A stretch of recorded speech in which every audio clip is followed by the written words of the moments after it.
नमस्कार साथियों, स्वागत है आपका आपके अपने YouTube channel Arora steno classes में। और आज की जो अपनी डिक्टेशन की गति रहेगी वो रहेगी 100 शब्द प्रति मिनट की गति से। तो आइए डिक्टेशन स्टार्ट करते हैं 5 सेकंड बाद। स्टार्ट। मध्य प्रदेश में छतरपुर में 2,15,875 पेड़ों को काटने की तैयारी चल रही है। मध्य प्रदेश का छतरपुर जिला बुंदेलखंड क्षेत्र में आता है, जहां भूमिगत पानी का भयानक संकट है। लेकिन इस जिले में एक प्राकृतिक जंगल पाया जाता है जिसे बक्सवाहा क्षेत्र कहा जाता है। यह जंगल 364 एकड़ की ज़मीन में फैला हुआ है। यहाँ कुल 2,15,875 पेड़ हैं। यह जंगल मध्य प्रदेश की राजधानी भोपाल से 225 किलोमीटर दूर है। पिछले कुछ वर्षों से इस जंगल में एक सर्वे चल रहा था, जिसमें ये बात पता चली कि इस जंगल में हीरे का सबसे बड़ा भंडार छुपा हुआ है। अनुमान है कि जंगल की ज़मीन में 3 करोड़ 40 लाख कैरेट हीरे दबे हो सकते हैं। इसके लिए कंपनी को नीलामी में जंगल की ज़मीन लीज पर दी जा चुकी है और इस ज़मीन पर हीरे की खदानों के लिए पेड़ों को काटा जाना है। अब सवाल यह है कि हीरे ज़्यादा कीमती हैं या पेड़। इन पेड़ों को बचाने के लिए आसपास के लोगों ने संघर्ष शुरू कर दिया है। लोग चिपको आंदोलन की तर्ज पर यहाँ पेड़ों से चिपक कर इन्हें बचाने का संकल्प ले रहे हैं और जंगल में पेड़ों पर रक्षा सूत्र भी बांधे जा रहे हैं। इन लोगों का मानना है कि हीरों के लिए जंगल को नष्ट करना सही नहीं होगा और इसके गंभीर परिणाम हो सकते हैं। बक्सवाहा का यह जंगल लगभग 382 हेक्टेयर से ज़्यादा इलाके में फैला है। सरकार ने इस जंगल की ज़मीन पर हीरा खनन की मंजूरी दी है। इसके बाद अब इस इलाके में पेड़ों को काटने की प्रक्रिया शुरू होनी है।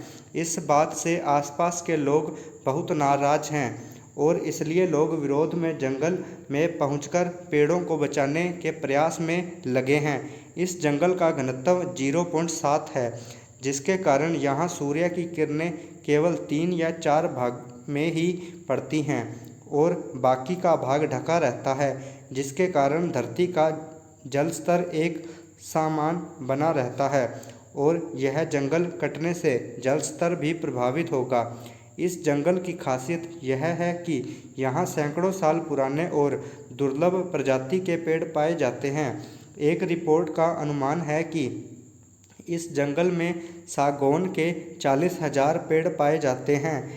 इसके अलावा केम, पीपल, तेंदू, जामुन, बहेड़ा और अर्जुन जैसे बहुत से औषधीय पेड़ भी यहाँ मौजूद हैं। ऐसे में इन पेड़ों की कटाई से किसानों को भी नुकसान होगा और आसपास रहने वाले लोगों की जीविका पर भी इसका असर पड़ेगा। हालांकि इस खबर का व्यावसायिक पहलू यह है कि जैसे ही हीरे की खदानें स्थापित होंगी, ये खदानें पूरे एशिया की सबसे बड़ी हीरे की खदानें बन जाएंगी। अभी भारत में हीरे की खदानें आंध्र प्रदेश, छत्तीसगढ़ और मध्य प्रदेश में हैं। अधिकतर हीरे की खदानें मध्य प्रदेश में ही पाई जाती हैं। एक रिपोर्ट के अनुसार इस माइनिंग प्रोजेक्ट के लिए प्रतिदिन 59 लाख क्यूबिक मीटर पानी की आवश्यकता होगी और इसके लिए पास में मौजूद बरसाती नाले की दिशा बदली जाएगी और इसका पानी इस्तेमाल किया जाएगा। भारत सरकार की सेंट्रल ग्राउंड वाटर अथॉरिटी का मानना है कि मध्य प्रदेश का छतरपुर जिला पानी के गंभीर संकट से जूझ रहा है। इसे देखते हुए इस जिले को सेमी क्रिटिकल की श्रेणी में रखा गया है। इस श्रेणी में वो जिले होते हैं जहां पानी की समस्या अधिक होती है, यानी पानी के संकट से जूझते छतरपुर में इस जंगल को ख़त्म करना सही नहीं होगा। इसी साल 29 अप्रैल को मध्य प्रदेश के रायसेन में एक किसान ने सागौन के 2 पेड़ काट दिए थे। जब यह सूचना वन विभाग को मिली तो उसने किसान पर कार्यवाही की और 2 पेड़ काटने के लिए 1 करोड़ 20 लाख रुपए का जुर्माना उस किसान पर लगाया। तब वन विभाग का यह कहना था कि सागौन के एक पेड़ की उम्र 50 वर्ष होती है और इस उम्र में वो 60 लाख रुपए का फ़ायदा करता है। अब सवाल यह है कि इस जंगल में सागौन के 40,000 पेड़ काटे जाएंगे, तो क्या इन पेड़ों को काटने के लिए विभाग प्रति पेड़ 60 लाख रुपए के हिसाब से 24,000 करोड़ रुपए का जुर्माना भरेगा? हमारे देश में वृक्षों को लेकर इस तरह के कई दोहरे मापदंड हैं जिन्हें दूर करने की आवश्यकता है। भारत में लगभग 6.5 लाख गांव हैं, जिनमें से लगभग 1.70 लाख गांव जंगल के किनारे बसे हैं, यानी गांव के करोड़ों लोगों की आजीविका इन्हीं जंगलों पर निर्भर करती है, जैसे लकड़ी, ईंधन, चारा, औषधियाँ और फल इत्यादि जंगल से ही मिलते हैं। लेकिन छतरपुर में जिन 2,15,000 पेड़ों पर काटे जाने का खतरा मंडरा रहा है वह बहुत ही खतरनाक है। वैज्ञानिकों के अनुसार हरे भरे जंगल हमारी पृथ्वी के फेफड़े हैं।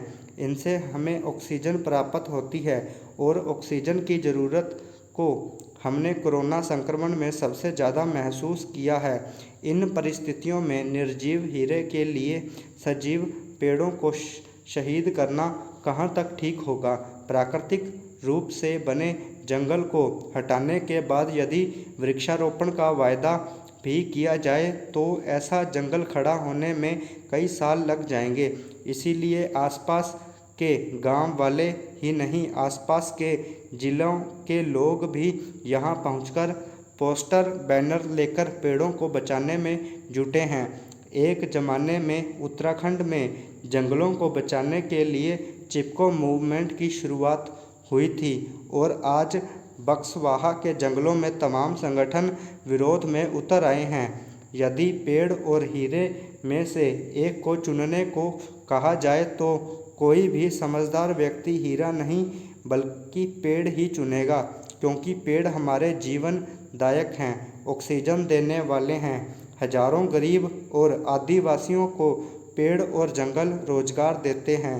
हम लगभग पिछले 1.5-2 वर्षों से कोरोना की मार झेल रहे हैं और हमने लगातार प्रकृति का भयावह रूप देखा है। इसलिए चाहिए कि हम प्रकृति का सदैव संरक्षण करें। हीरे से अधिक प्रकृति मूल्यवान है।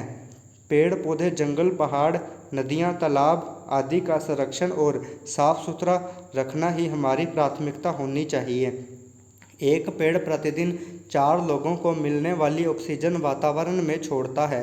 1 एकड़ ज़मीन पर लगे पेड़ 5 टन कार्बन डाइऑक्साइड सोखने की क्षमता रखते हैं। पेड़ हमें गर्मी से भी बचाते हैं।